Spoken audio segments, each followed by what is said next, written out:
మనము దేవుడు రక్షణ సిద్ధపరిచాడు అని విశ్వసించుట ద్వారా, యేసే ప్రభు అని నోటితో ఒప్పుకొని హృదయమందు విశ్వసించుట ద్వారా రక్షణను మనము ఉచితముగా పొందుకొని ఉన్నాం ప్రియులారా కదండి. కాబట్టి రక్షణను ఉచితంగా దేవుడు అనుగ్రహించాడు. అయితే రక్షణను మనం పొందుకొనుటకు కావలసిన విశ్వాసమును, కావలసిన కృపను కూడా దేవుడు ఉచితముగా వరముగా మనకు అనుగ్రహించాడు అని ఎఫెసీయులకు రాసిన పత్రికలో పౌలు అంటూ ఉన్నాడు ప్రియులారా. మనందరికీ తెలుసు, సోడియం అన్న ఒక పదార్థం ఉంటుంది, అలాగే క్లోరైడ్ అన్న ఒక పదార్థం కూడా ఉంటుంది.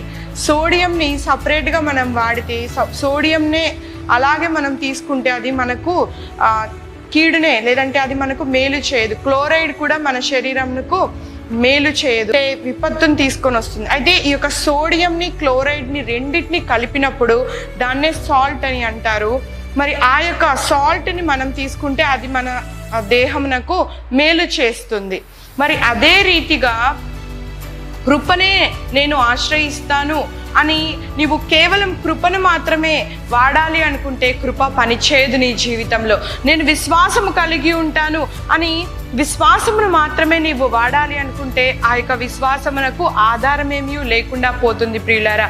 అయితే ఎప్పుడైతే కృపయందు మనం విశ్వాసం ఉంచి దేవుని వైపు చూస్తామో, దేవుడు కృపలో రక్షణను ఎలాగైతే మన కొరకు ఉచితముగా అనుగ్రహించాడో అదే రీతిగా రక్షణతో పాటు మన జీవితంలో సమస్తమును దేవుడు కలిగి ఉన్నాడు. కనుక ఈ యొక్క కృపను మనము విశ్వాసమును కృపయందు ఉంచినప్పుడు, దేవుడు కృపలో మనకు అనుగ్రహించినవన్నీ మనము అనుభవించుటకు విశ్వసించినప్పుడు, కృపను విశ్వాసమును మనం ఎప్పుడైతే మిళితము చేస్తామో, ఎప్పుడైతే కృపయందు నమ్మిక ఉంచుతామో, మన స్వంత శక్తి, మన స్వంత సామర్థ్యము, మన బలము, మన భక్తి గొప్పతనాన్ని మీద కాకుండా దేవుని కృపయందు ఎప్పుడైతే విశ్వాసం ఉంచుతామో అప్పుడు అది మన జీవితమునకు మేలు చేయునదిగా ఉంటున్నది.